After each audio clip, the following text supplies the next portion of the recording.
Greetings and welcome to another episode of the Enthusiastic Life Podcast. So glad that you're here. I'm Brendan Walsh, your host for the podcast, and with me is Ryan Duwan, the best producer in the world. Pumped to be here.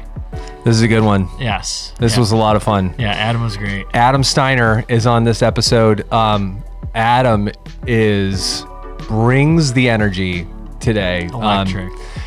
I may have actually blushed in this episode. I wasn't ready for the very top of the beginning and of our origin story. Yeah.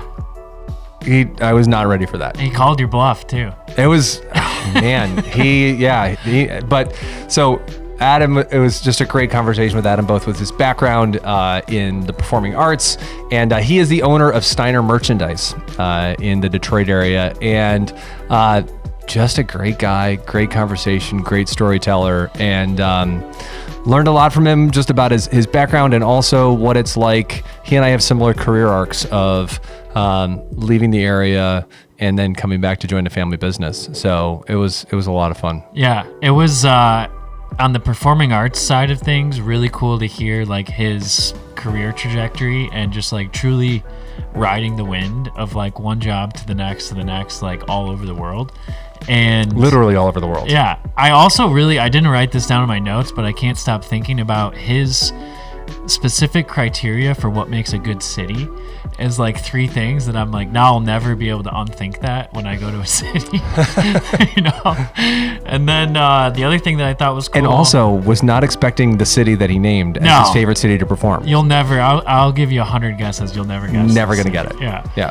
And then the other thing that was cool is on the family business side of things, just like his fresh look at like taking an old school family business and being really, willing to adapt, whether it's, from Eastern Market to trade shows to TikTok Shop, and just kind of rolling with whatever works best for the company at that time, I thought was really, really cool. Yeah. It was a really fun conversation about entrepreneurship and business ownership and family businesses. So yeah, not being afraid to try new things. Yeah. So thank you all again so much for being here, and enjoy this episode with Adam Steiner. Well, Adam Steiner. Yes. Welcome. Thank you so much. To the Enthusiastic Life Podcast. So excited to be here, man. Honestly, I'm really, really excited to be here. So, can you introduce yourself to our audience? My name is Adam Steiner. I own Steiner Merchandise. We're a merchandise company. And ironically, Brendan and I have a lot of things in common when it comes to how we ended up where we are. Yeah. So speaking of that, do you recall how we met, like our origin story? Aside from the fact that I was singing Will Rogers' Follies on the way here. No, you weren't. No, you weren't. I was like, how do I remember that song? As a kid, I tied some knots. Yeah. I honestly I'm like, how do I know that song? And then whatever. But so it's crazy because honestly, on the way here, I was kind of thinking a lot of the earlier part of my adult career and what I was doing for a living actually was inspired by you. That's insane. Because of seeing you, right? So I don't know if you want to say it or I want to say it or who's going to say it. But you can go right ahead. So, gosh, I mean, this had to have been like 97. It was 97. Was it 97? Yeah. Okay, so yeah, 97. Grosse Pointe South Productions. Yeah, the best in the world, man. Back then, they were just so great. I don't know now. But so my younger brother, they had kids in the musical there. And I was like super into musicals and theater, but I was, maybe 14 or something like that. So I was too old to be these kids in this show. My younger brother was in it.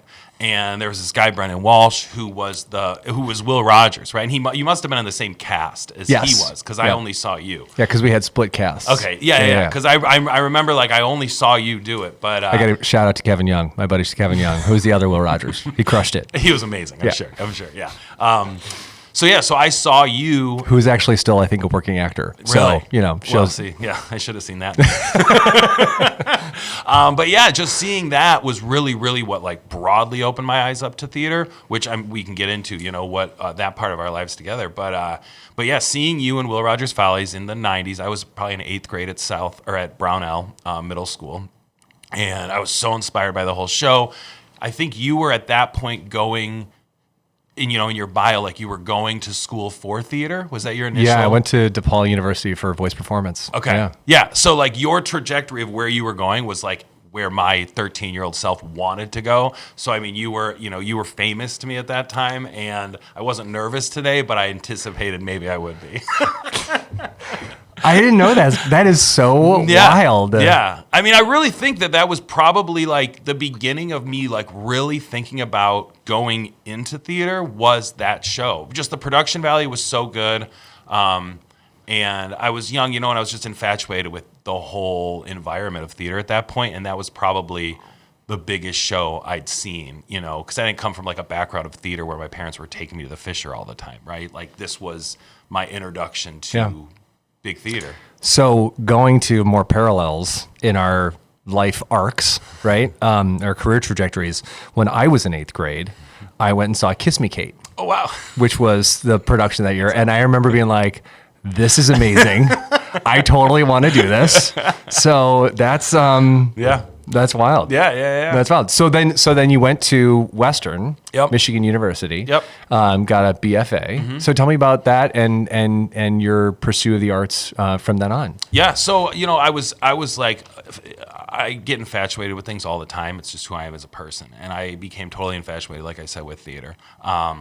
I didn't have the best grades because all I cared about was theater. I just assumed I would leave high school and go to Broadway. I mean, there was nothing in between for me.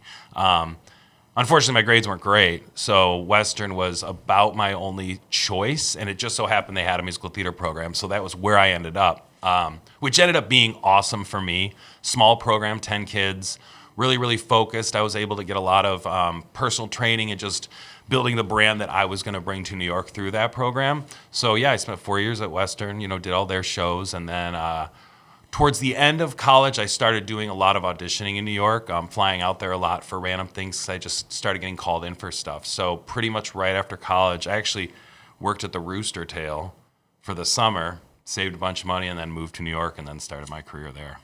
How was that? So how was it entering into a performing career in New York, when you're 22 years old? Yeah. I mean, I think being 22 was probably the greatest part of it because I didn't know any different.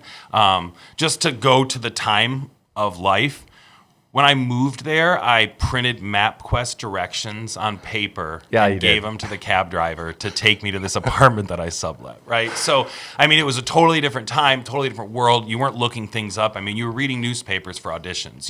There was the internet, but it wasn't like it is now, so... I'm very much picturing like a montage, like a movie montage of like circling in red the auditions you want to go to. Oh, it was, that's literally kind of what it was, right? I mean, I remember my first audition was for the Broadway, I think a revival of Grease, I think is what maybe my first audition was, which was like, I moved there on Tuesday and I had that appointment like Wednesday morning.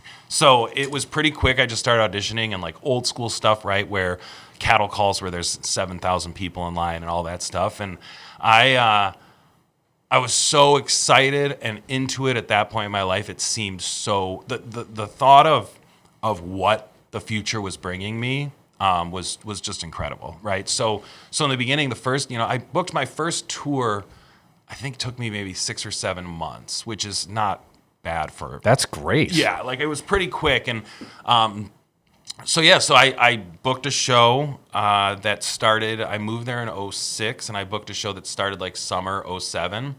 And what show was that? That was Gypsy, the national tour of Gypsy, which I didn't love. It was a lot different. The experience was different than I had pictured my whole life. More so just learning what it is to turn that passion into a job, right? And what the changes that happened for me. But then I moved from that. I finished that show, and then I booked Cats, which ended up being like my career for the most part. I did it for three and a half years, met my wife on that show, everything, and just traveled like the whole world doing that show. But it was awesome. I mean, it was the coolest. Which, let's just for a second, I want to pause on Cats. I know, it's weird. Well, no, it's not weird. Like, that's a hard show to do, right? Because it's singing, it's movement, it's acting. I mean, it is. So... What role were you in Cats? I was Rum Tum Tugger, which is like the Elvis cat. Yeah. It's funny because right before... And you're in a cat suit. Yeah, spandex. Every day. Right before that audition, I was with a bunch of friends of mine from my previous tour, and they were all going. And I was like, hey, sign me up. I was like, I got nothing going on tomorrow. Just, throw my name on the list. And they laughed. They're like dancer guys. They just kind of laughed at me. They're like, really, dude? It's cats. And I was like, I know, but like, I got nothing going on. If I don't have to get up early, like, just sign me in. So they signed me in, and it was one of those ones where there was like, no joke, dude, there was 700 people, 700 guys there. 60% looked the exact same, right? Like almost everybody. And the day goes on, and like people are auditioning and leaving, and like I audition, they're like, stay, which isn't crazy, right? Normally, 40 people stay. But the day kept progressing, and like nobody was staying. Nobody's staying. I'm like texting my girlfriend at the time. I'm like, dude, I think I'm gonna get this job. She's like, no, you're not. And I'm like, they're not keeping it. I don't know what's happening unless they're like playing a joke or I misheard them. They're, because that wasn't really my show, right? Like I was way more into like the Les Mis, that kind of stuff, but I needed a job. So the last guy goes in, they keep him, and I'm like, oh God, okay, I want one guy. Yeah. And sure enough, we went in there, auditioned, I got the job, and it was kind of a joke. Like my group of friends at first was like, dude, how are you gonna do cats? And I was like, I don't know, but the way they cast these things is so weird, and you can never pinpoint why you get a particular job. And I don't know that day. The only thing I could ever think over time was I had white Converse high tops on because I didn't even have dance shoes for some reason at that time. And in the notes when I got the job was like, dude with white Converse, hired dude with white Converse. So maybe that day the guy liked Converse, I don't know. But it did, that job like changed pretty much my whole life because again, I have 2 children, a wife that I would have, however, never met other than that. So that was cool. I did that, left that, did Shrek, and then I was in China for a long time with Shrek, and that was kind of the beginning of what I call my retirement. Okay. At that point, again, my girlfriend at the time, now my wife, was back in New York. I was in China, and I just figured I wanted something. I didn't want to continue traveling forever, and I knew at that point, like, there's no way to be full-time in that business if you're not willing to pick up and leave all the time, which is kind of how we ended up in Detroit, ultimately. Yeah. Yeah. But it was fun. It's fun. So I'm curious. So, favorite stories from the tour, best favorite cities that you've been to. Okay. Because I know it's like some are a hot second, some you're there for a couple weeks, right? Yeah. First off, I can tell you I've been to all 48 continental states. I think I've been to 642 cities in the states. China, Malaysia, South America, Mexico, all sorts of places we've been. Favorite city in the U.S. forever has been San Luis Obispo, California. And why San Luis Obispo, California? Not what I was expecting. No, so here's the thing. There's very particular things when you're on a tour that are important, right? You need a good place to get coffee, a good place to grab a sandwich, maybe a place to work out. Those right there. It doesn't matter if you're in LA, New York, Chicago, San Luis Obispo. If those 3 things are there, you're on your way to a good relationship with the city. San Luis Obispo is like middle Northern California. I call it like the rolling hills of Ireland. I don't know if you've been to like Carmel and that area. There's these beautiful hills. And we were there for like a week at Cal Poly, I think is in San Luis Obispo. God, this was so long ago. Gosh. But it was just a really, really, really fresh, clean, functioning small city, right? It wasn't a big city by any means. It does have the college, but like just a small, I remember they had good gelato, like good meals. You could run outside, and it was really just like that embracing of a city that wasn't necessarily exploring some big city that you've seen on, television your whole life. It was more so like just the calm quaintness of this California town in the rolling hills of Ireland that I just loved. And to this day, on the touring circuit, right, there's so many people that tour. I could call anybody and, say, what's your favorite city you've ever toured to? And, I'd say 50% of the time they're going to say San Luis Obispo. That's amazing. Good hotel, like a balcony. There was just things about it that I loved, and then there's, like Panama and Bogota, Colombia was cool. I was in Caracas, like during Chavez and stuff like that, which was totally wild. Yeah. Riding in buses with curtains shut, like weren't allowed to leave the hotel, like weird things. But yeah, I think San Luis Obispo has always been my favorite. Do you remember one particular audience that was like the best reception? Because a good audience is special. Oh yeah. I really, really did love being here at the Fisher. I was able to do, I think, 3 weeks with Cats here and 2 weeks with Shrek here. And that was always like the most fun for me. And it was predominantly because, Ellen Bowen, God rest her soul. Yeah. She, our mutual choir director, she was there. A lot of people, just knowing people were there, which I always love the most because it becomes very, there's so many which ways of putting it, but it's almost like a factory job, right? You get to the point where you're pushing the same button every night, 8 times a week. It's work. It's work. It is work. And you're also making sure that it's the same because, Shrek, for example, DreamWorks was our boss, and DreamWorks doesn't allow you to goof around, right? So they're watching. There's no improv. No. They're like, you're 2 inches to your right yesterday. Here's a $50 fine. So it got very, very weird there for a little bit at the end. But yeah, the audiences I really, really loved here. I'd stay at my parents' house, borrow their car, drive down to the theater, and then just have familiar faces, and that was the most fun. Or if, friends in the show were swung out, and watching this show would always add to the audience. But for the most part, it was just when we got to play the Fisher was like super, super cool. Nice. Yeah. So you mentioned near the end, so you're touring with Shrek. Mm-hmm. You're in Asia. Mm-hmm. What was that moment where you're like, all right, it's time we're going to hang him up. Yeah. And then how did you decide on coming back to Detroit?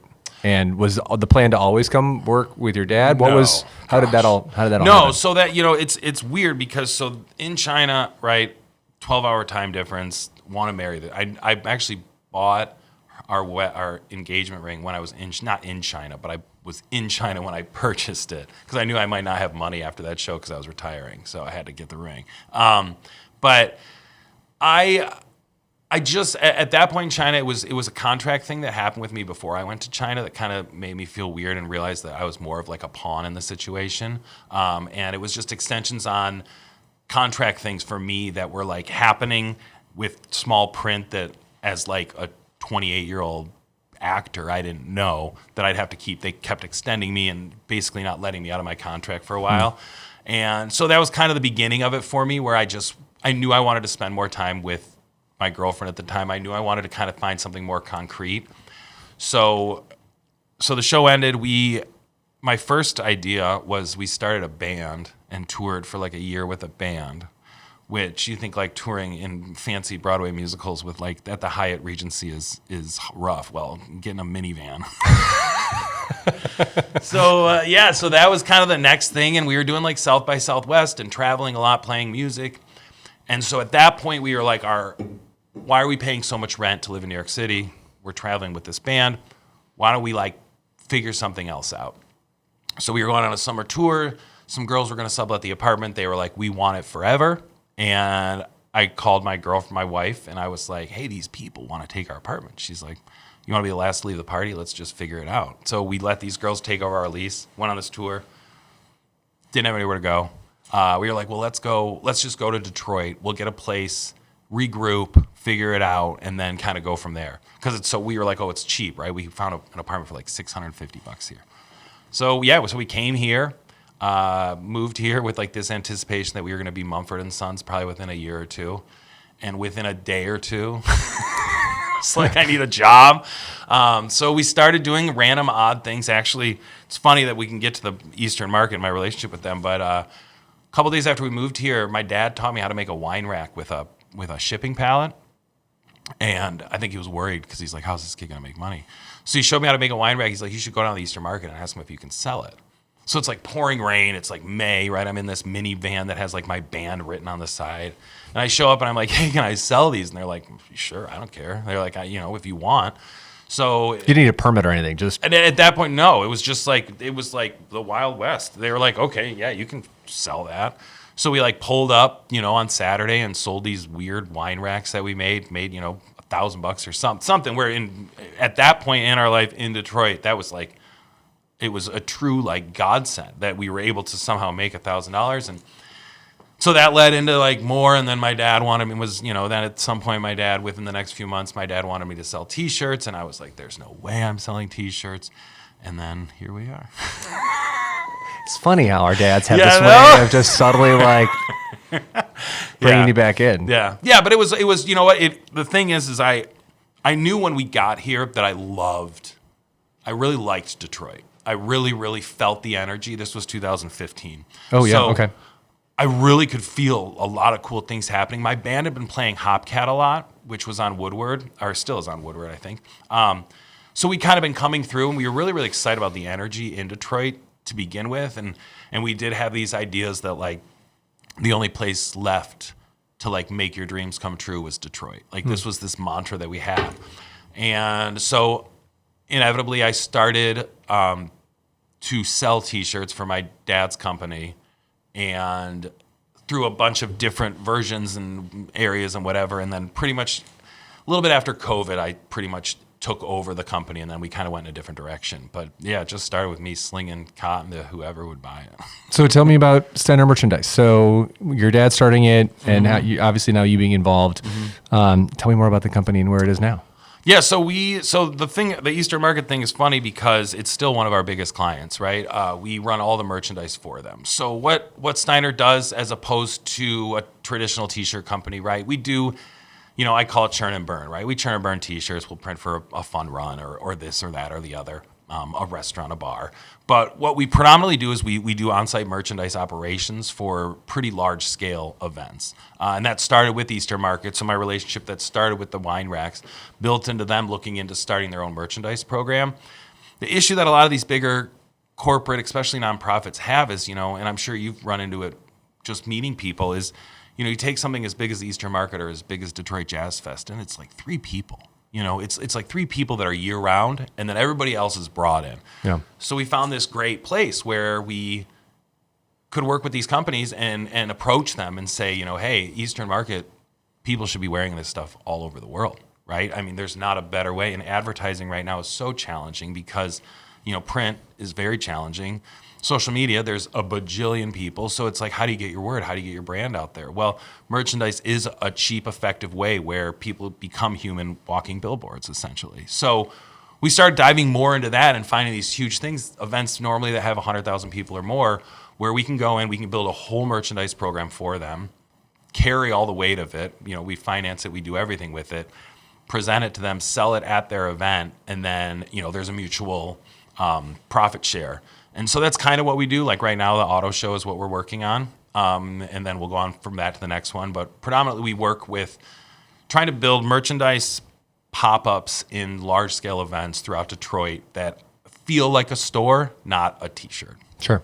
That's kind of it. That's the best way that's my elevator pitch. And it's interesting to me in that there was an inflection point, and I don't know how long ago it was, but where merch became a thing, right? Yeah. Where it was a very different noun Yes. than it was before. Yes. Right? For sure. Where if you have a podcast, if you have a website, if you have anything, right? Like you've got to have merch. Yes. Right? Yep. And they're slinging their merch. They've got their hoodies, their Everything. So when was that, and how have you ridden that? Because I mean, it's really. And what have you seen in that? Yeah. Because it's I think it's really remarkable, Oh. right? Like if you have something, you got to have a hoodie or Yeah. a vest or whatever. Influencers, podcasters, all these people online, they've been able to build these communities around what they're doing. And it's the same way as if you go see your favorite artist, right? Or you go to a Lions game and you're buying the merchandise. If I'm in love with Brennan Walsh podcast and I watch it over and over and you release a hat, right? Merchandise makes you feel a certain way, right? Again, we don't care what it actually says, but we care about the memory that it's creating, right? So we're making moments through merchandise. We're creating memories through merchandise, right? So you love the podcast, you love the whatever it is, and you want that piece, and then you feel proud of that when you're walking around.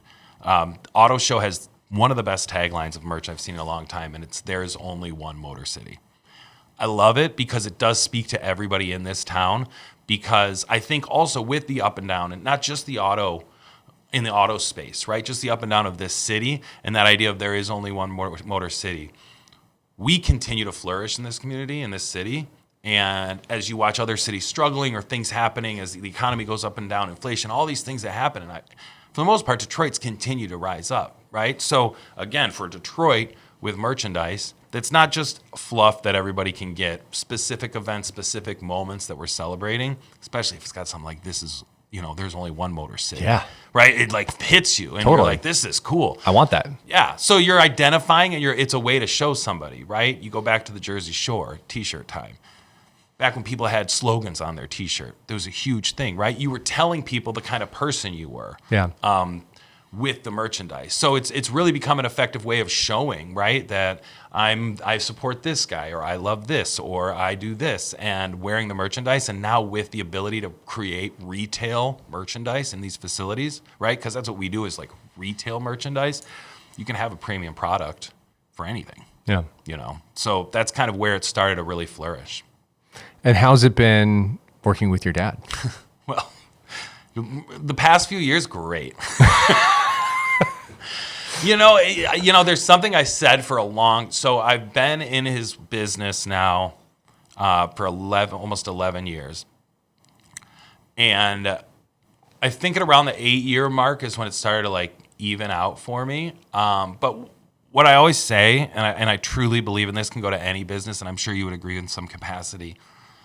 When you're building a business, when you're trying to build and scale a business that's already there, right? Because all of a sudden there's more mouths, right? There's me, my dad. We're trying to create more money for more people to work there.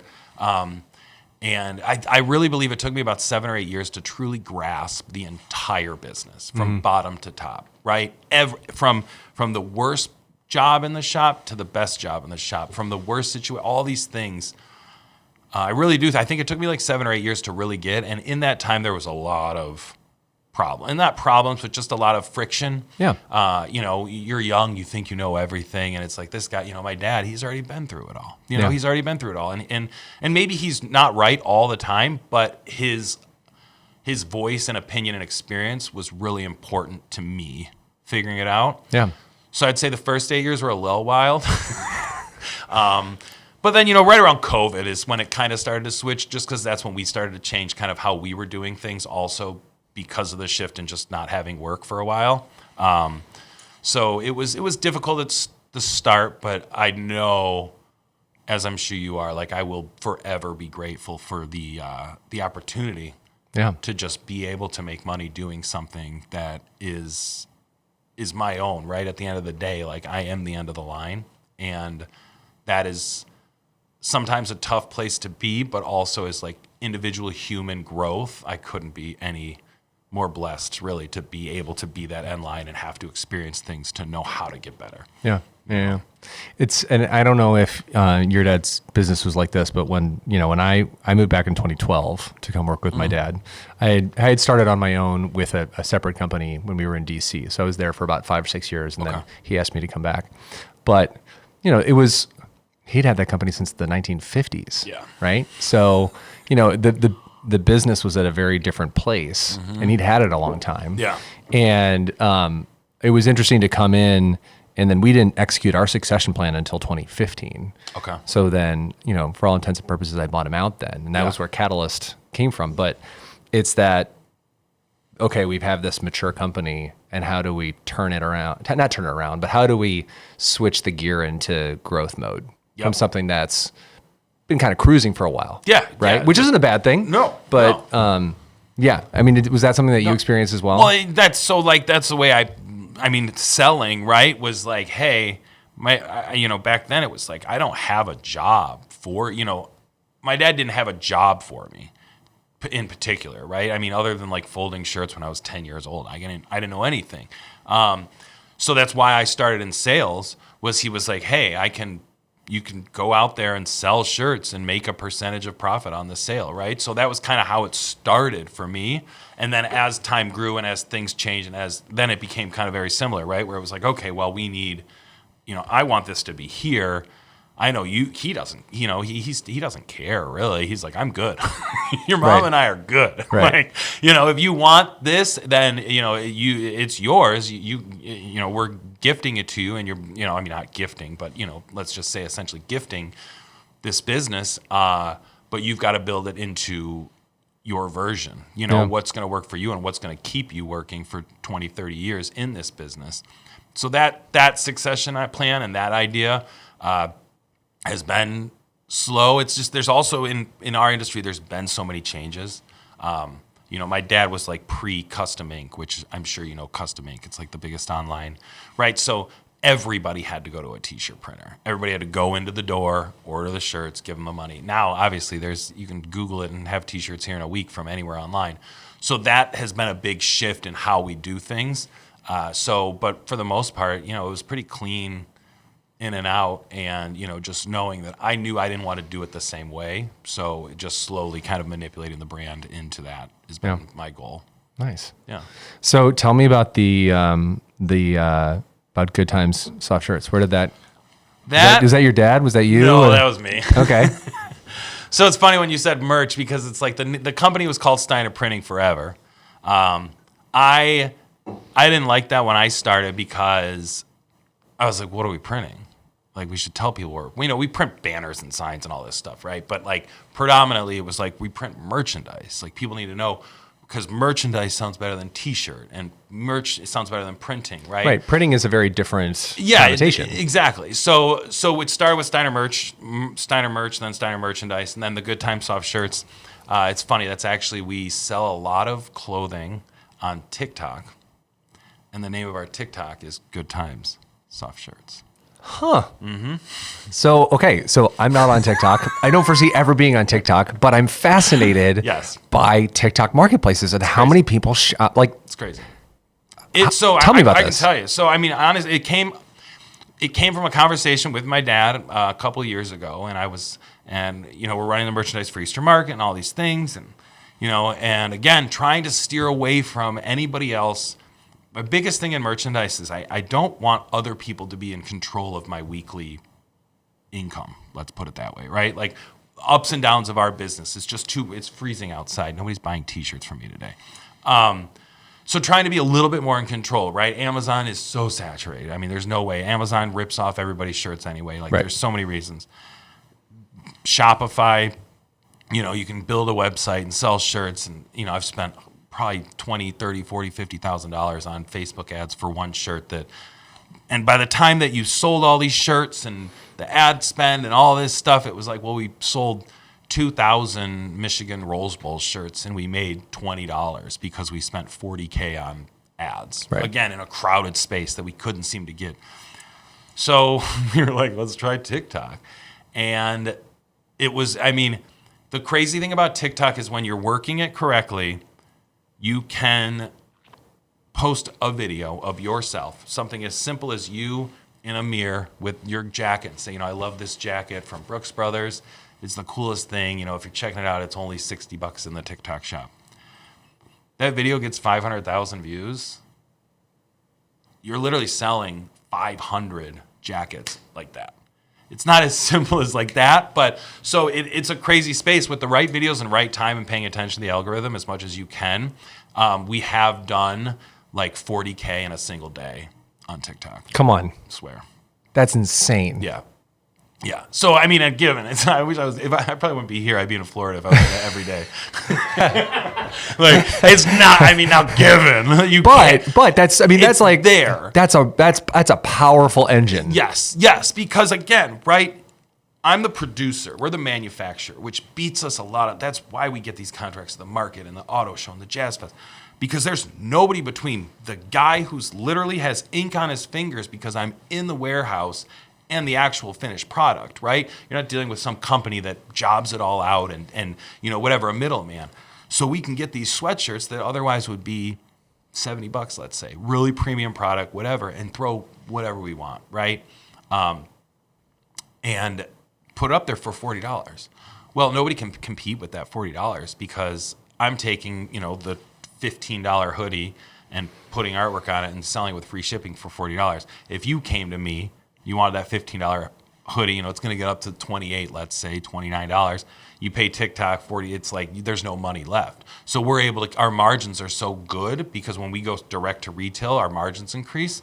So we can sell a premium product for $40. On TikTok, so many people are concerned about that once you get it moving and start getting reviews and they realize it's an American company, from Detroit selling that product, you gain more trust because they know it's going to look like what they're getting, along with the video where they see you wearing it, right? Oh, here, I'm wearing this. It's a 42 regular. This is how I like to fit. The sleeves were a little long. They're seeing you. They're like, oh, okay, that guy's this tall. He's like, okay, cool. And they trust it, so they purchase it. So it's actually, it's phenomenal. That's cool. Yeah. It's a cool space. I'm not a big TikTok person. Like, I don't go on TikTok a lot, but yeah, the TikTok marketplace TikTok shop is what it's called, is pretty wild. It's a pretty wild place to be. Yeah. So what's the future look like for Steiner merchandise? What are you guys most excited about right now? Right now, the auto show is what I'm most excited about, to be honest with you. It's going to be the first time that they've done kind of a merch poll like this. Last year they had some stuff. They've had some stuff in the past. But for us, January is a hard month. January, February are really hard in merchandise. And so to have something this year for basically the whole month of January is pretty exciting. And then just to be down there, a lot of these things in Detroit are getting like younger blood in these positions and these chairs and stuff like that. So they're really starting to pay attention to like our generation, right? The next generation of people coming up in the businesses and stuff around here. And so I'm just really excited to meet all those people and be there and have our stamp on it, because there's not a better way for us to continue to build our brand than to be at a show like that, right? Yeah. So it's like, oh, Steiner did it. That's, for us, that's the best marketing we can get. Nice. So I'm excited about that. I'm excited because I'm hopefully going to be gone for like 3 weeks in February after that, instead of just sitting waiting for no business somewhere warm. But so what are there? Putting it out there into the universe, like, are there any specific, like in your dream world, like organizations, events that you want to get? There are.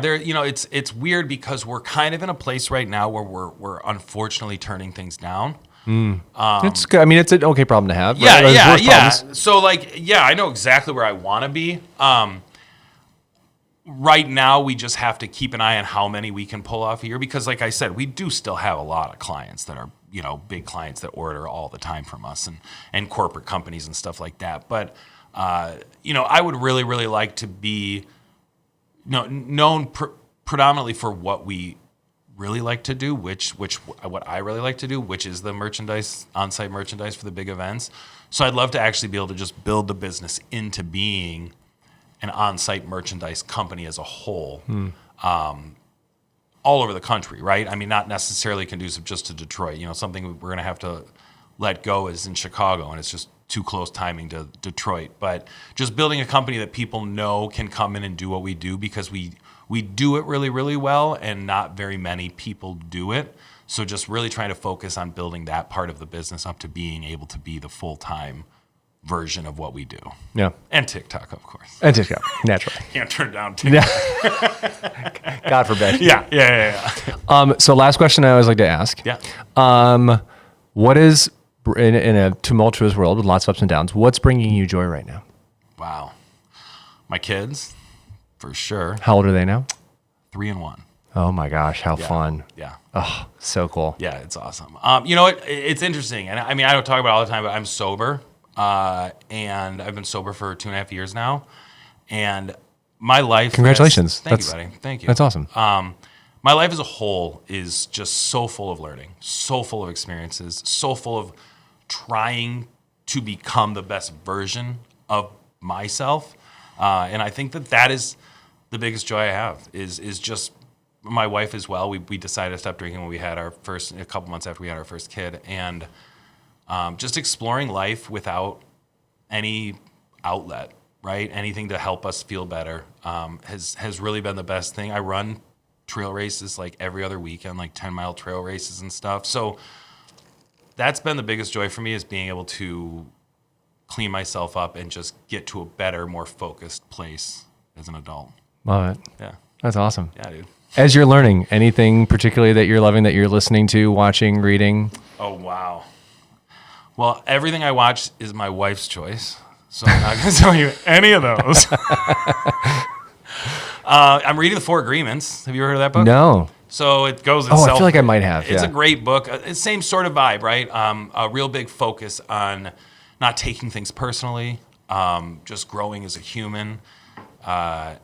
You know, that would be, you know, I'm reading, I think a third time I'm reading it right now, like consecutively, because I'm really trying to get it. Yeah. But I would say, yeah, that's what I love reading right now. I love watching the Lions. Loved. Yeah, I mean, talk about a roller coaster ups and downs. Yeah. But yeah, you know, I think my favorite thing I'm reading right now is Four Agreements, and then, you know, music. It just I'm kind of the kind of guy who just kind of throws on a random playlist and finds new music that way. I mean, I'd ask if you're doing any performing, but you have a 1 and 3-year-old, so. No, I'm not. But, you know, I'll tell you a quick funny story to wrap it up. My wife wanted to sing a song on Instagram. Okay. And she kept talking about it. And it was one of those things I was like, there's no way. There's no way. She's not going to actually. Saturday night, we're putting our kids to bed, and we have a sauna and she saunas every night after she puts the kids to bed. Like clockwork. I'm a little jealous that you have a sauna in the house. Awesome. That's awesome. Anytime I use it. So I go to turn the sauna. Just show up, knock at the door. Yeah, it's fine. Just staring in the window weirdly. Not right after bedtime, before, but not during. But no, so every night, like I'm with my older son, and then she comes in, whatever, you know, everybody's routine, and I hit the sauna, and she's like, "Oh, don't turn the sauna on. We're singing that song tonight." And I'm like, "Oh God." So I'm like, "There's no way it's gonna sound good. There's no way it's gonna happen. There's no way. Whatever. We're fine." And she comes downstairs. She's got like a fur coat on. Her hair's done. She has makeup on. My wife doesn't even wear makeup. And I'm like, "Oh my God, we're doing this. Like we're seriously doing it." So we did perform. Yeah.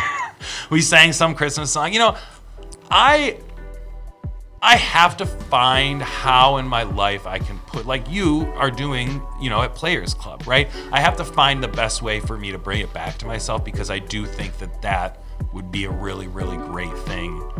Again, just continuing to try to be a happier person. Yeah. I have a couple things for you that we can talk off cool. when we're done. Cool. Awesome. Well, thank you so much, Adam, for being here and for the awesome conversation. Great. Thank you so much to Adam Steiner for joining us on the podcast. I hope you enjoyed that conversation as much as I did. It was a blast beginning to end. A lot of laughing, a lot of great stories. And if you want to check out Steiner merch, you can find them at steinermerch.com. You can find them on Instagram, all your other social media accounts. Look up Steiner merch and give them a like and a follow. They do a lot of great content and put out great stuff. But again, thank you so much to Adam. Really was a blast. And thank you all for being here and listening. We really appreciate our listeners and our community. If you like it, as always, please give us a share, give us a like. You know, if there's someone that this week I'm going to tell you, if there's someone you're in a book club with, share the podcast with someone in your book club. We want to get the word out and have more folks listening and enjoying. And give us a like, give us a thumbs up, and follow Enthusiastic Life on Instagram, Facebook, YouTube, or wherever you get your podcasts. So thank you all again for being here, and have a great day.